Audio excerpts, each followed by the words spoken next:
Okay, so we are in chapter 3, in the section entitled Nature of the World.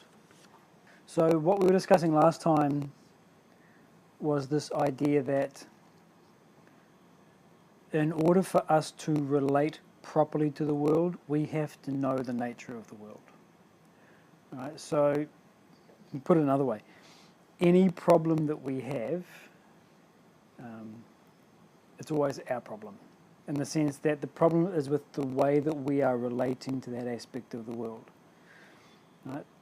This is one of the common refrains that we hear when we discuss this philosophy. Nothing in the world can make you agitated. It's not possible. So think of it this way. If you you leave the class tonight and you find that you get home and you've left your pencil behind, right? Some $1 pencil that you picked up from somewhere, you've left it behind. Is that a problem? No, it's not a problem. Because you relate to that experience in a particular way. Now you get home and you found that you've left your watch behind. Is that a problem? It's more of a problem. It's more of a problem, all right? Because it was a family heirloom. Rolex watch. It's got, materially or sentimentally, it's got a lot of value. So that becomes much more of a problem for you.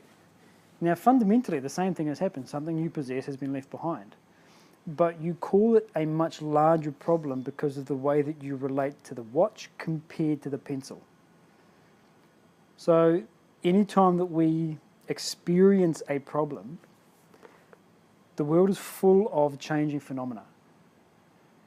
We experience a problem when we are not prepared for the change. Right now, if you lose your pencil, that much your personality is fortified and ready for it.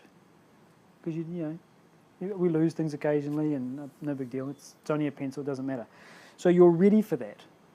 It's not that you're consciously preparing yourself, but you're at a certain level of development where the loss of a pencil means nothing to you. In the same way, yes, there are other problems in the world. Of course, in fact, he says this, the world is full of problems. If you can correct them, by all means do so. But the only reason that we call it a problem, that we subjectively experience it as a problem, there is conflict, there's anxiety, there's agitation, is because of the way that we are relating to it. So he says, understand the nature of the world. The world will constantly shift, it'll constantly change. If you are prepared for any change, then when the changes happen, you don't experience it as a problem. You're not agitated, you're not frustrated, etc. Right? And so it's all in the way that we are choosing to relate to the world. And that we do by developing the intellect? So the way that, think of it this way, let's broadly speaking think of the right way and the wrong way to relate. Yeah. The wrong way to relate to the world is to expect it to conform to our likes and dislikes, basically, right? To expect it to conform to our desires. That's the wrong way to relate, because we know the world doesn't give a damn about our preferences. It'll just continue to march on as it marches on. The wrong way to relate is just with the mind's preferences. The correct way to relate is with a correct understanding of what the world is. Right? So we've used this example 100 times before. You're travelling on Pacific Coast Highway and there's roadworks, and they put a big sign up at some point saying, caution, roadworks ahead, expect delays. Why? So you're not surprised. So you're not surprised. Slow down. So they are helping you to manage your expectations, so that when you come across the traffic, you're not surprised, you're not taken by surprise, and so you just, okay. So the correct way to relate to the world then is by understanding its nature. The nature of the world is change. Now, you can't prepare for everything. Okay, I'm going to prepare for the loss of my pencil. I'm going to prepare for the loss of my watch and my car and my house and my family. I'm going to prepare for a political situation I don't like. I'm going to prepare for...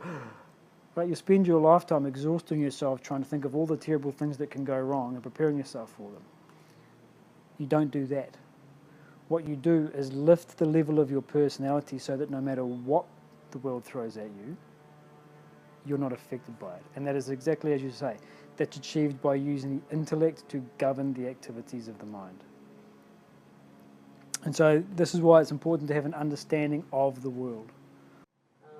And you're also going to find that people are not conforming to your likes and dislikes, obviously. But even when they are in the wrong, that still should not agitate us. Right? So your partner chooses to be unfaithful. Now, your partner has broken the bonds of marriage. They have violated the obligation that they have said they would live up to. Right? So you're completely right when you say that the person's in the wrong. You're absolutely, you hit it spot on. You know, they've made a promise and they haven't lived up to it. But the reason that we are agitated or upset is because our attachment and our expectations have been unmet. That's the reason we are agitated. So when we understand the nature of the world, and take this example, the nature of every human being is that they have free will. And that where they find dissatisfaction, they will seek it. This is the nature of every human being.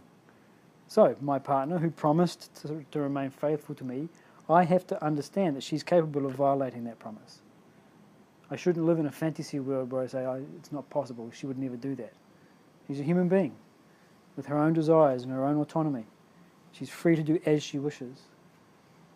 Now, I will be upset if my expectations are in the wrong place. Now, that doesn't mean that you expect people to, do you wrong. It's a correct understanding of what is possible, and then it's the self-sufficiency to know that whatever happens, you will be okay. Yes, joy, sorrow.